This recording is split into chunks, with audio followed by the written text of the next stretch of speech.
Oh, shit. Dude, this story is nuts, right? Huh? It is nuts. I really want to know, when are you going to go back to like the conversation that they were having? I can do that now. Whatever you had planned for your flow, and I want to disrupt you. I can do the confrontation again because we stopped last time with Joey running. With Joey running. To the cabin. And Trigger pulled. But there was a whole dialogue that you purposefully skipped. Yeah. The dialogue is extremely important. So where are you taking us? Are you taking us to the... Well, tell me like what would be different in the dialogue. First, tell me what your thoughts are. Did this guy have a right to do what he did?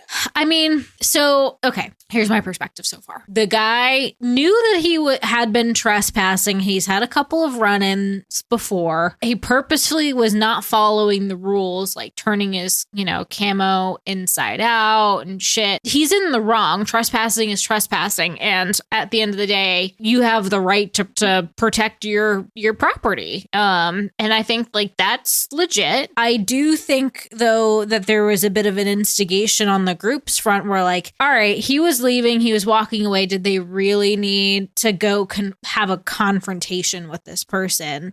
Because like I said, kind of similar to like a road rage scenario, you just don't know what somebody is going to do and what's going to set somebody off to put them to the point of getting physical. And I always think about that when I'm in the car. I know you don't always think about that when you're in the car getting feisty with somebody on the road, but like that's happened once before and somebody lifted a gun up, on a shirt. So, like that's happened twice to me. I know. So like the fact that you would also say like, oh, I would go after him and have a second talk. I would not, because I think that only escalates the situation. I don't think that diffuses the situation. Personally, that's just how I handle things. Yeah, but hey, I mean, these kids are just pulling out guns like they... Okay, well, this guy literally did pull out a gun. Yeah, if someone pulls out a gun to me, like that person is going to die. Like, end of story. I think like he was in the wrong because he was on their property. He did some things knowingly, and the other guys, like, they could have let the situation go a bit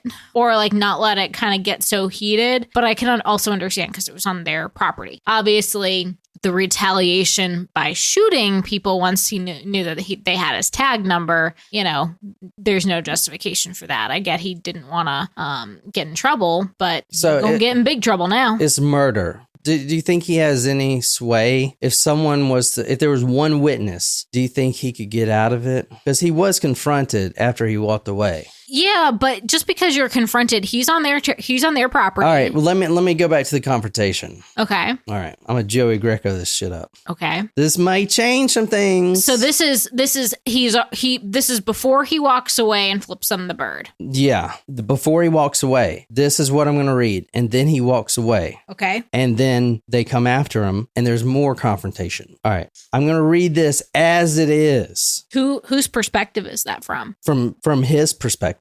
The shooter? Yeah. Okay. I'm going to go back, read this verbatim to what was said. So they saw this man in the tree stand, Joey Croteau's tree stand. Bob, the property owner, half the property owner, confronts him. All right. Were you on my son's tree stand? So you remember I said that. So I'm going back to there. Okay. The man says, yeah, I'm sorry. What the fuck were you doing on my son's tree stand? No answer. Do you think that fucker just grew there by itself? No answer. So now Bob Croteau is getting a little heated.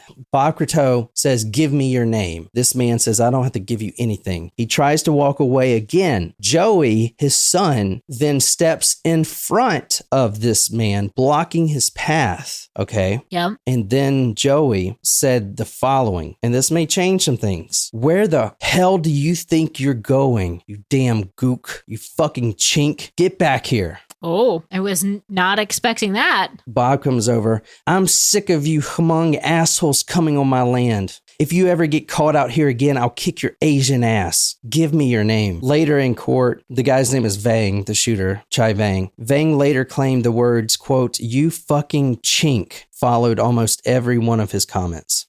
Does that change anything? So this guy was a Hmong. You've seen that movie with Clint Eastwood. Mm-hmm. So his neighbors were the Hmong people. Mm-hmm. They're from Laos. Yeah. Yeah. Yeah. Great So movie. they're Laotian, but it's only 10% of Laos are Hmong. And they all live here in Wisconsin. And there's very few of them, but they're obviously different looking than the Americans there. And these old timers think that they're of the Superior. same. No, they think that they're the same descent of the country that Laos borders, which is Vietnamese.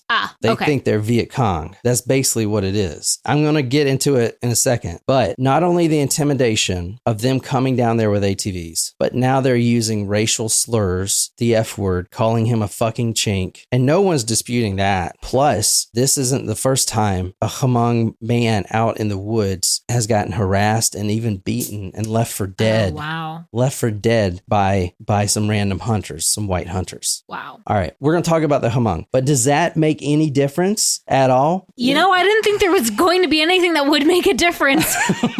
But I gotta say, it does. Like those are words that would push anyone, I think, to their breaking point to say "fuck you" right back. I don't know, like, you know, it's hate speech. And the book says on the first page, a group of men suddenly emerged from the woods and surrounded Chai Vang. Big guys with angry, twisted faces. They shouted obscenities at him. Vang claimed that they called him a gook and a chink. Vang was confused, felt stripped of his dignity. It's kind of harsh. Yeah.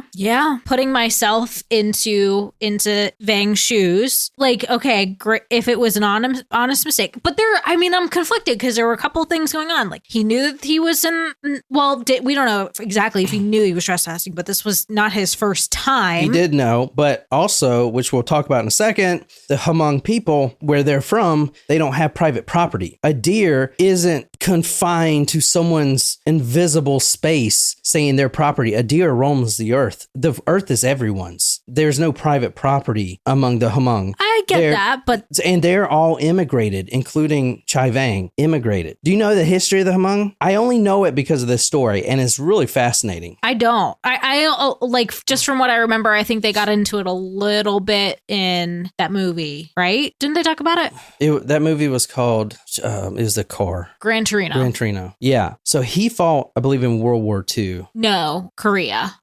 And he had very race prejudice remarks to say to them. Mm-hmm. Did you want to add anything else before I tell you what the Hmong is? No, go ahead. Because this shit will blow your mind. I didn't know this. No one knows this. The Hmong, which is about 10% of Laos, and Laos, if you look at the map, Vietnam, Laos is connected to Vietnam.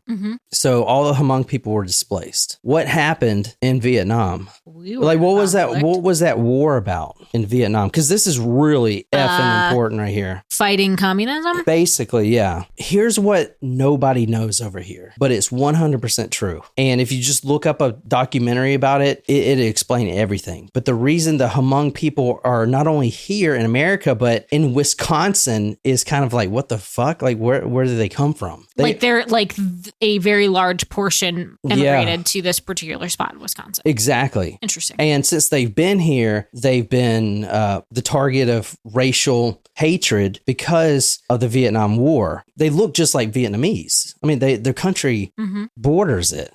You can't tell them apart. But if you look at the War of Vietnam, which was more of a military conflict, the Hmong people were actually fighting that war for Americans. If you know about the Vietnam War, Americans did not want any part of that. Remember, they didn't want any part of that war. Well, they didn't want the to go over soldiers there. fighting it. Yeah, maybe. So here's what happened and why this is so important. Because in Vietnam, the CIA was in charge of Vietnam first before we sent American soldiers. No one knows about this, but American soldiers, they couldn't get signed off. There had to be something big that happened before the U.S. gets pushed in there. So the CIA says, you know what? We have to stop Chinese communist expansion that is now making its way through Vietnam and will make its way through France and eventually make its way over here. Communist bad, democracy good. So the CIA goes to Laos and they contact the Hmong people, 10% of Laos who don't believe in communism and would fight back any communists. There's only a small portion and they're the Hmong people. All right. The CIA, and this is all true 100%. the CIA formed, quote, a secret army of these Hmong people. And like I said, they make up 10% of this country, Laos. They were fighting against the Vietnamese, mostly the North Vietnamese, because that's the ones who were pushing communism. So first, America didn't get to Vietnam first. France got to Vietnam first, and then we got to Vietnam. See, we don't know all that because no one knows about the secret war. If they would know the history, and if it wasn't a secret war, then we would be more accepting of the Hmong people because they saved all of our lives, especially for downed pilots. These Hmong people, that was their area. They knew that terrain just as good as the North Vietnamese army did. So when an American pilot, which happened all the time, look at John McCain, when an American pilot gets shot down in the jungles of Vietnam, you have either two people who will come for you. The North Vietnamese army, which will put you in a torture camp like they did John McCain, are the Hmong people. And it's literally a 50-50 chance. Wow. The Hmong people will come, rescue you, take you back to the American camp. They basically won this whole conflict, and no one knows that. No one knows that they were fighting because it was a secret army. Wow. Is that not insane to hear? Yeah. It's crazy. Yeah, I never knew that. The Hmong lost 20% of their males. Wow. Their whole male population, 20% fighting that war. And they were in a secret army developed by the CIA, which is nuts, right? Yeah, I mean, no one knows that part. Now, they first worked with France because France doesn't want communism either. And this was in the 50s. The Vietnam War actually spans earlier than the 60s. France got in it first. They went and they formed their own Hmong team because they knew that they would fight with them. However, there was a trade-off. France was trying to fight the Viet Minh, which is another communist organization. And the trade-off was for the Hmong people, the only cash crop that they have in the jungles of Laos was opium. That's all they had. So the trade-off being they had to export this opium for the Hmong so their people can have some sort of income coming in. It's kind of a shady shit. Yep. When the Americans get there, before the whole America knows about the Vietnam War, we're talking about the secret war. I mean, that's what they call it, the secret war. The CIA agreed to about the same thing. They actually set up an airline, CIA chartered airline, Air America. They would drop ammo at the Hmong outpost and then pick up supplies of opium and drive and fly them out of the country. That is why the soldiers got addicted to heroin. That's why all the Vietnam veterans were addicted to heroin, because that opium went to Saigon, was producing the heroin, and then got back to the soldiers. Wow. Now it's all coming together. You always hear CIA and drugs. You never believe it. This is proof. And it's like, it's there, but you never hear it. No. You never hear about these people. But if you ever think about it, like, why the fuck are they here? Why are they here? And then we do what we did best in America is, make all these relationships and everything's going good. And then we just pull the fuck out and let them all get overrun, just like we did 2 years ago in Afghanistan. Exact same shit. We just pull all our shit out and all the Hmong get slaughtered. Some get displaced. The remainder of the Hmong, all that's left, get displaced to different countries. In America, we accept them and put them in the freaking woods of Wisconsin where they can't talk to fucking anybody. That's basically how it is. Is that not the most craziest shit you ever fucking heard? That is crazy. Thank you for the history lesson. The Hmong people are extremely respected among people that knew they were fighting with the Americans. But guess what? All these old timers in effing rural Wisconsin, they don't know this. Yeah. They just think that they're the Viet Cong that we just sent all our boys over there to die for. They look the same. They talk the same. They're the same height. They don't, because this is a secret war. I didn't know this shit. You didn't know it. How can we expect Bob Croteau not to know this is some freaking chink, as he thinks? This guy saved, this guy was, these Hmong lost 20% of their males, saving American pilots. I mean, some of the war stories are fucking intense. There's like American pilots talking about it, that the Hmong will come in a group of 12, be overrun, lose all of their men, but like 3 in one little battle, but then they will drag the pilot away to safety. I mean, there's just the most incredible fearless people, and we fucked them over like we always do. We had this whole thing going, and then we just freaking bolted. I mean, it would have been, I mean, like either way, no matter what nationality or origin they came from, like even if he was Vietnamese versus Hmong, like it's still, I would still be pissed. It's a racial slur. It's hate. You know what I mean? Like, would he even use hateful speech if he knew? No, if we looked at these guys like heroes,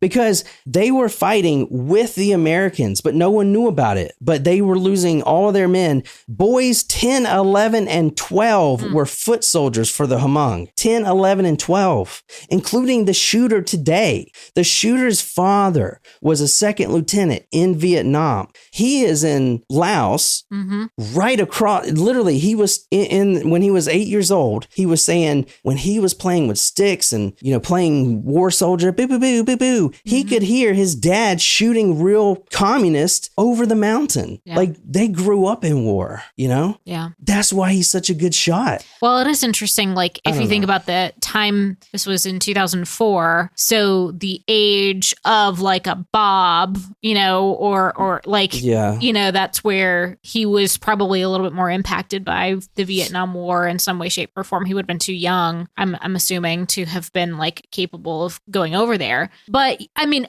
so it's like either way, no matter what, I think it would have triggered anybody, even if no matter what nationality, if you were being called a racial slur, like if I was being called like something for being a female or something, someone was calling me like a Jewish slur, for example. Yeah. Or if you were called, for example, a Jewish slur, even if you weren't Jewish, you would still be like, what the fuck? Like, it still would get you upset. And then it's like magnified by the fact that. Yeah, but these guys are here. So, I know. Right. It's like it magnifies it. Let's say the American soldiers come back and they're considered heroes, right? Which is pretty much how it is. What if, let's say I'm a hero, I come back and instead of being treated like a hero, they call me some communist or some baby killer. It's like the same fucking thing. It's like, dude, that makes sense. I was risking my life saving Americans, right? Like and fighting against the people that the slurs that. And this isn't hearsay. Just type in on YouTube. There are many American pilots that that give their whole life to the Hmong. Literally. I mean, these guys saved them. That's crazy. And it was mostly the pilots because everyone would see the pilot coming down, his parachute, crash landing. They'd hear a plane crash. You had the North Vietnamese army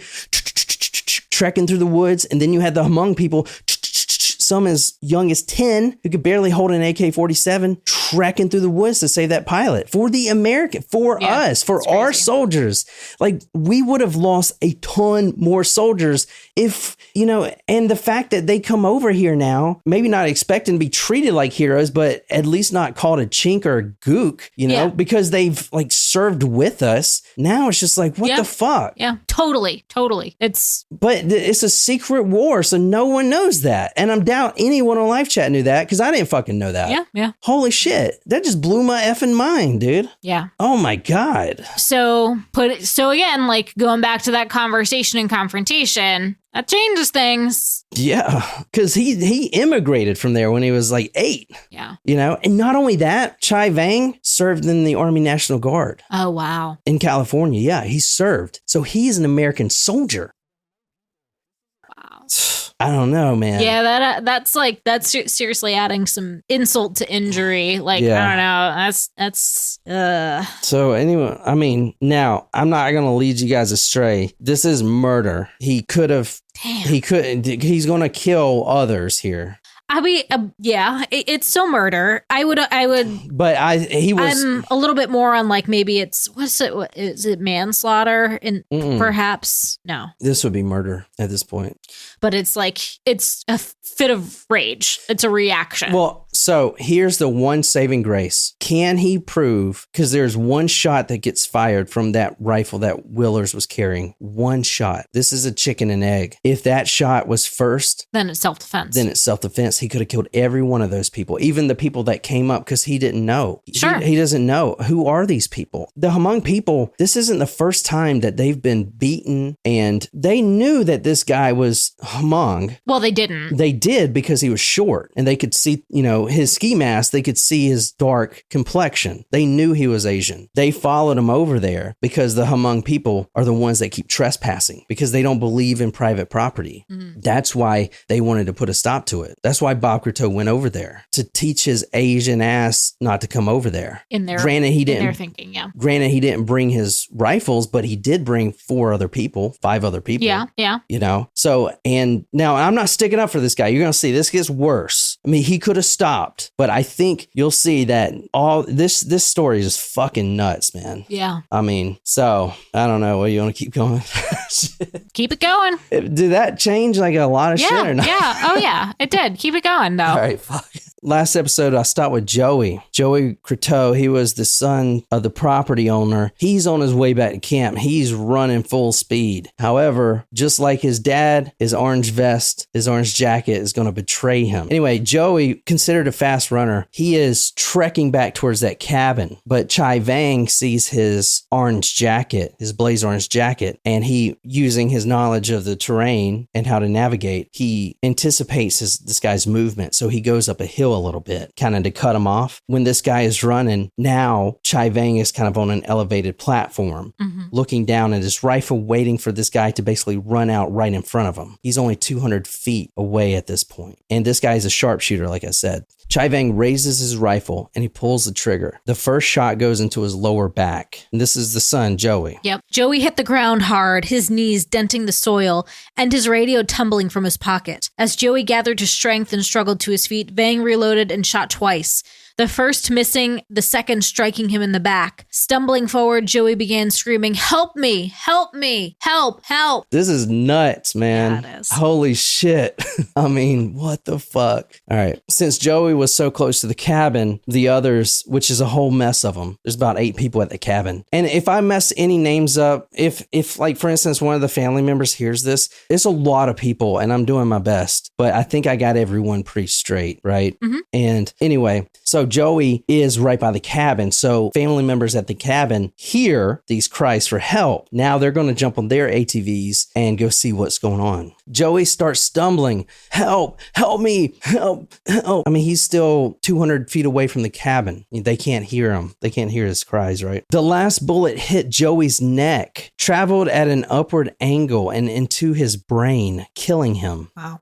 As Vang stepped closer, he could hear Joey's death groans. All right, Joey's dead. Now, at this point, Vang is going to go back to his hunting party because he was there with other Hmong people and he got lost, apparently. So he's going to try to go back to his own camp, not knowing that he left survivors there. You know, he thought they would die off. Yep. So this man, Chai Vang, is on the way back to his camp now when he hears a faint, "Help, help, help us." Someone is around those ATVs, around where that massacre just happened, saying help, help on the radio. Ooh. Trying to call out. All right. He hears that. So he runs back towards that crime scene, to finish them off. So at this point, he's only got 6 rounds left. He fired 10. He has a 10-round clip and he reloads another 6. And that's his last 6. He's got to at least kill those people. And if he can kill those people, he could walk away free. Because he could say this and no one is there to dispute it.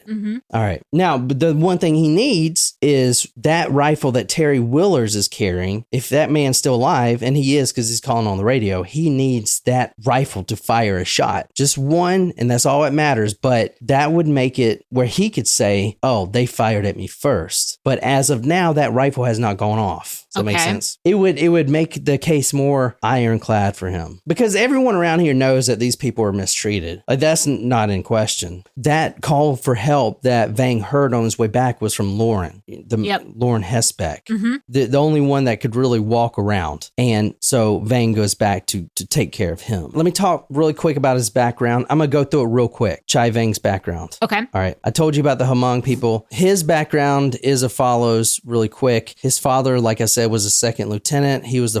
Chai Vang was the first son, second child of 6. He immigrated here in 1980. His first wife was arranged. That was when he was 16. There was some domestic abuse issues that was reported. They didn't get along at all, and they fought constantly. Not long after their marriage, while Vang worked his morning paper route, they got into a fight and he pushed her. She reported this to Vang's father. When his dad attempted to physically discipline him, Vang despondently ran away from home and thought of killing himself. So he's 16 at the time. Vang's father, the second lieutenant who's now immigrated to America, was really strict, disciplinarian, on the verge of abusive to his children. Chai Vang was suspended at least twice for fighting in school. So this all goes into his character, right? Yep. And a lot of this isn't presented in court. I'm just trying to get you to see what you would do. Mm-hmm. In school, he joined the drill and rifle team. He became a sharpshooter and later joined the National Guard in California.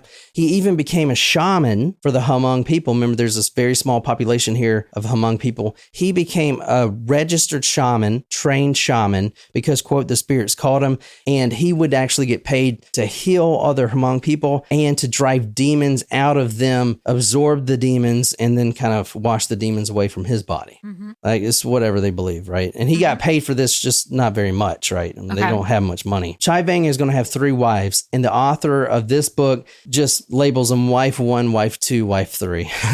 Okay.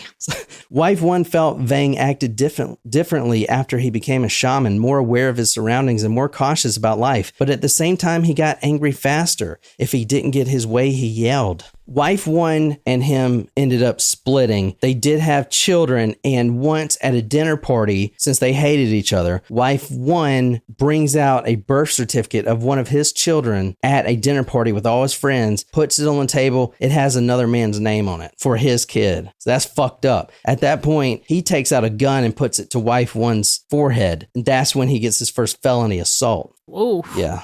Their eldest daughter stepped between them. She said, "I've never seen him this way. Like he wasn't my dad at all. That is something that I had never seen in him." So he goes to the next 2 wives extremely fast. He gets a job as a truck driver and he's working long hours. He does pick up a second wife. She's crazy, showing up at his work with a gun, threatening him and stuff. They only lasted a year. He gets remarried to a wife 3, which I don't even know her name. It's not even in the book. Crazy. To wife 3, but at this point, he's working 2 jobs, which he's not supposed to be because he's a truck driver, and he's working another job. I think you're only supposed to work 11 hours if you're a truck driver, but he's working 16 to 18 hours a day at this point. Jeez. And he's away from home, and at this time, he's getting in trouble a lot. In 2002, he got arrested the first time for trespassing when hunting. He also, and this is a constant theme within this culture because they don't believe in property rights. They think the earth is for everyone. A deer doesn't stick in between public property. He goes wherever the hell he wants, you know? Mm-hmm. They just don't understand it. That's why they keep breaking the rules. But they do know that they're breaking our rules. Right. You know what I'm saying? In the next 2 years after 2002, he gets arrested for more trespassing and he gets the last wife. He fathers at least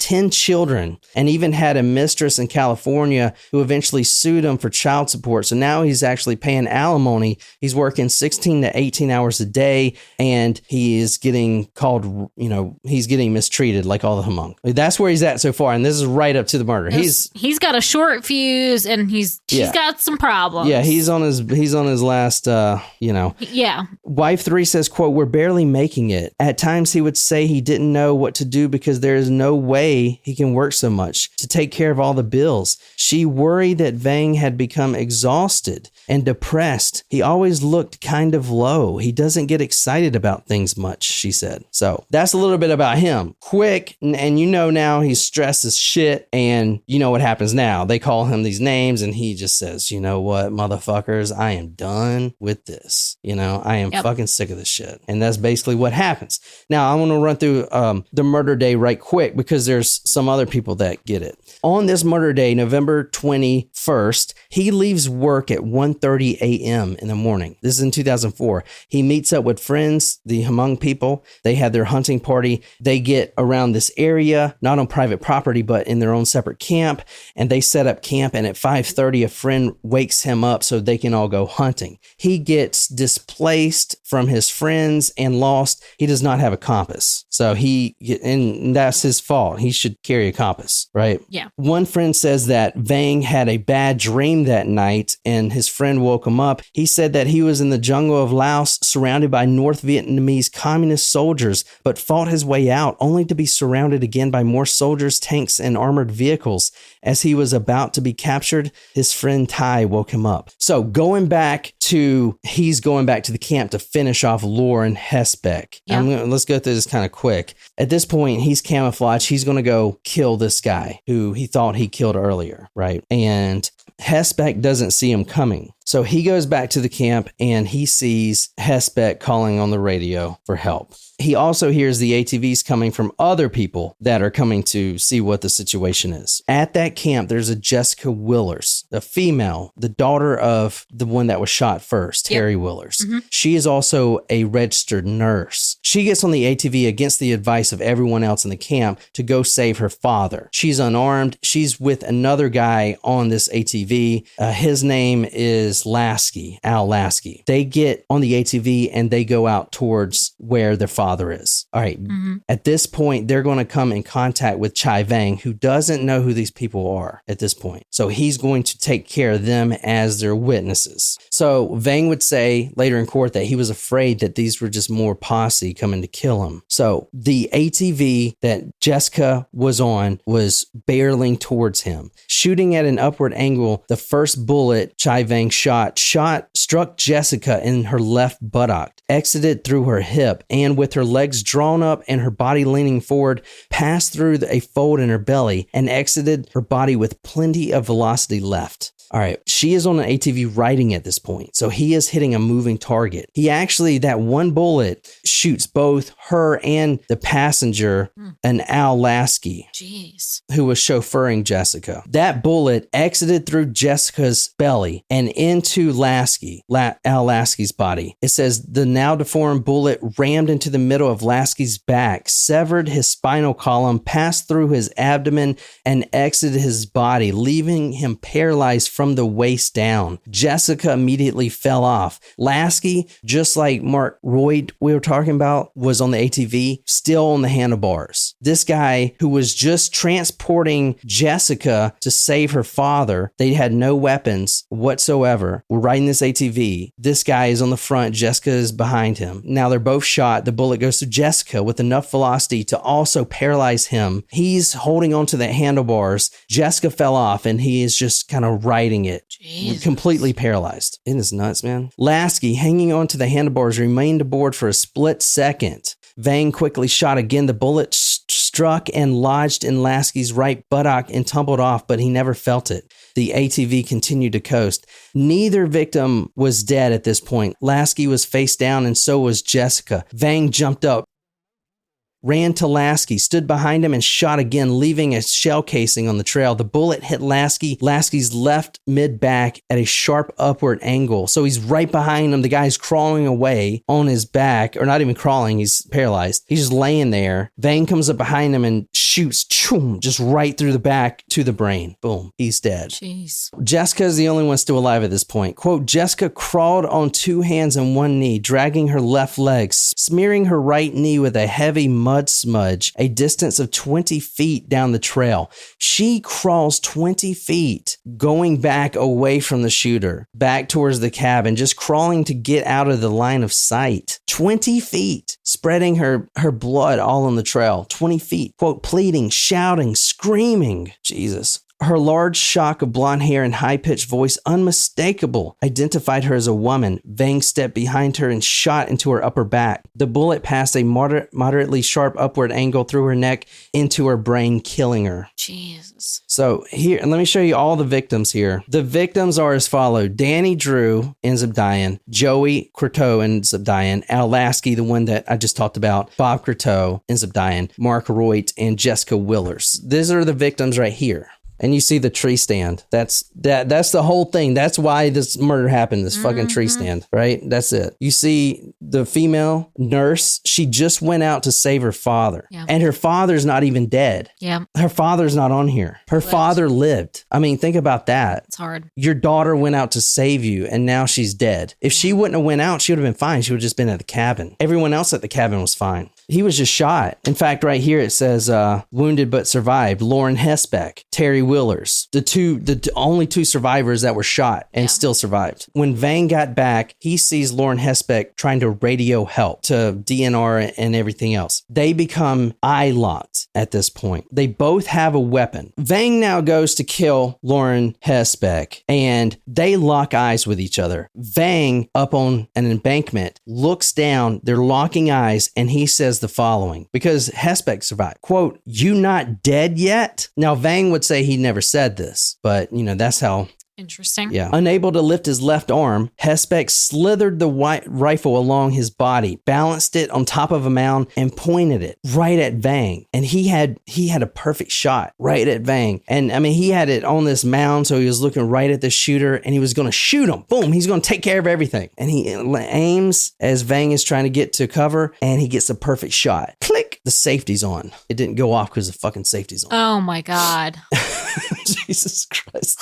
Wow. Shit. That was it. Terrified, he had to retaliate to stop Vang from shooting him. He slipped the rifle back to the top of the mound and, doing something he never thought he would do, shot at another human being. Now, that is important because that's the one shot that came out of that rifle the whole time, which now Vang, when he gets to court, is going to say they shot first. And there's really no way to prove it. All they know is that both rifles shot. You can't tell with ballistics who shot first. There's no way. There's no time signature on them. No, but like where he was, like the location of the bullet that shot at Vang was at a different spot than the confrontation area. No, it was about at the same spot. Yeah. And plus, here's a big one. That bullet was never found. The law enforcement combed that area over and over and over. That bullet was never found. They had everything, but they knew it fired. They knew that rifle fired. And Vang was saying it shot first. It's a tricky situation because it's not just his word against his word. It is his word against the whole Hmong people. You know what I'm saying? Like, this is their whole thing. Are they going to stand with Chai Vang and say that he did the right thing? Or you know what I'm saying? Is this going to cause some kind of race outbreak? You know, what is going to happen? Like, this is a whole people. This isn't just one hunter. It's not just this person, yeah. Yeah, if this was just one hunter going crazy and killing just as many people, no one would know. But since this is like now a race prejudice thing, it's crying nuts, man. Yeah, it is. Now, this is where it gets interesting. Hesbeck shoots, misses, obviously. Vang gets up, points his rifle at Hesbeck. Hesbeck is now pointing his rifle back at Vang. What Hesbeck doesn't know is Chai Vang is out of ammunition. Ooh. So it is just like in the movie where they're pointing the guns at each other and, they don't have ammunition type of shit. But neither one of them knows what's going on. Carefully, Hesbeck raised his head above the mound to survey Vang's movements. He did not want to be surprised again. Then he saw Vang holding his rifle in a shooting position. He doesn't have ammo, but Hesbeck doesn't know that. An attempt to intimidate Hesbeck. At this point, their eyes meet and Vang charges towards this man like they're going to battle in some kind of crazy bayonet war or some shit. He's charging towards this man. Their eyes meet. Neither move. Vang had the ability to shoot, but not the bullets. Hesbeck had the bullets, but not the ability. It was a standoff. After another pause, Vang charges forward, as Hesbeck feared. But then he hears a diesel engine coming down the road, another ATV. So that fight never happened. Vang books it. Yeah, runs away. That was a lot. Good job. Good job. You can do it. I mean, I think that's it. No, what happened at the end? What do you want? Well, what do you think happened? Yeah, I told you everything. I think he was convicted of murder versus self-defense. All right, let's take a look at it real quick. Let's take a look at it. What do we know? We know that he was trespassing. He's got a history of trespassing and he's got a felony. We know that these hunters confronted him. He left and then they confronted him again. We know he's scared. He doesn't know what's going to happen. We also know that he has to kill all the witnesses. And the only one he didn't kill because he ran out of ammo was Lauren Hesbeck. The only real witness there and the people that were there. Mm-hmm. It's the only one. right? And Terry Willers, he lived too. So 2. Yep. If he would have killed both of those, there would have been no question. He would have walked free. He would have just said that they fired first. Well, could he have I don't know if he would have been able to if because there's a history of these Hmong people getting beat and abused by these Wisconsinites. Yeah. This isn't the first time. As long as a shot was fired, he would have been able to say that from the other guy's gun. Yeah. But even he could have got away because this he's an army soldier, National Guard, So even if he would have said, which is the truth, oh, Joey stood in front of me, blocked my path. That right there is a threat. If someone blocks my path, that is just the same as pulling a gun out on me. If you're going to restrict my movements, you might as well just hit me. Yep. He could use that. Anyway, that's what he could have used. And plus the racial things, which no one's denying. So any of that sway your decision? I mean, it definitely, it does. I think that would easily get to someone's breaking point, and that would be a hot button. Obviously, he took it further than he should have or needed to. You know what I mean? Yeah. Here's what he did wrong. Here's what everyone does wrong. You fucking talk. If you get arrested, which he did, they found him on the trail, and he was pretending that he was just some lost person. They apprehend him. He talks.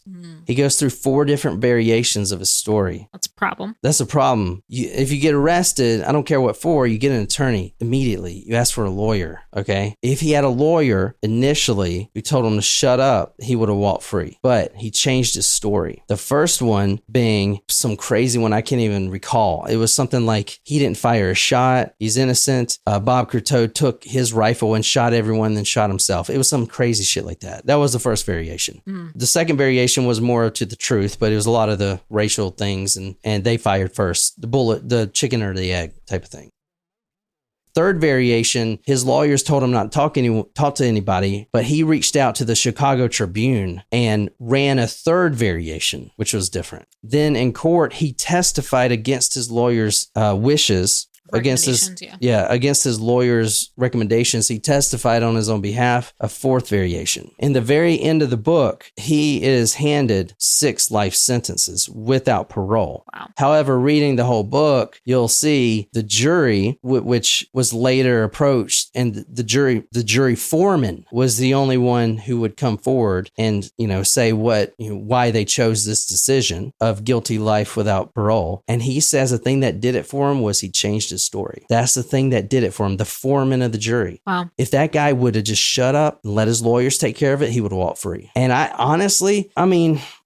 do honestly believe that these were some racial hate slurs, and I do think they were threatening him. And I do think he took it too far. But I do also think that he didn't know. He didn't know who was coming. He didn't know who had a handgun. He didn't know who was coming to kill him. I mean, he is, they're out there in Wisconsin in the woods. He's by himself. If he would have just been quiet, he would have walked, but he didn't. That's really interesting. But now, he's life in prison without parole for the 6 murders of, these people. Wow. So I don't know. It's a crazy story. That was a crazy story. It's a crazy story, man. And you know what? Honestly, out of everything, even going back to try to kill Lauren Hesbeck, I would have been fine with him walking. But the fact that he killed Jessica, who was just going to help her dad, I don't know, man. She was unarmed. She was crawling away, and he shot her point blank in the back of the skull. Yeah. Like, at that point, man, and two of them, same thing, shot him right in the back of the skull. While they weren't a part of... They were no longer a threat. So I believe that in itself is murder.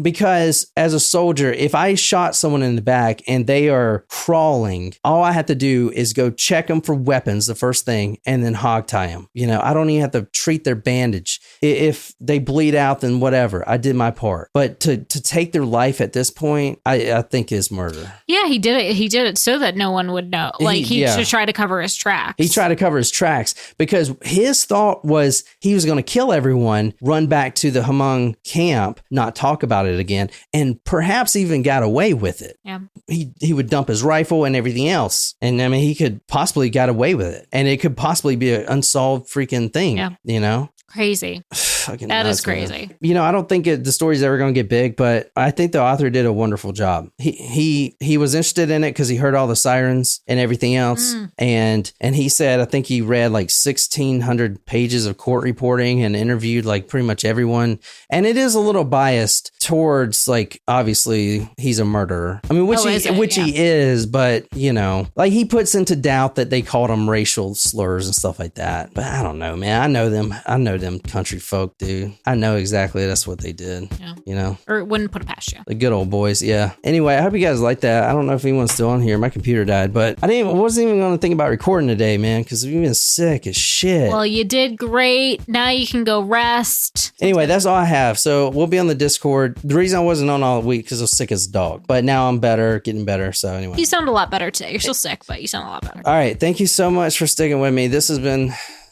kind of like... It's been a journey. But I hope you guys enjoyed it. Thank you so much. You just being here is like the best thing ever. But until next time, good night, you lovely, lovely, lovely hunters.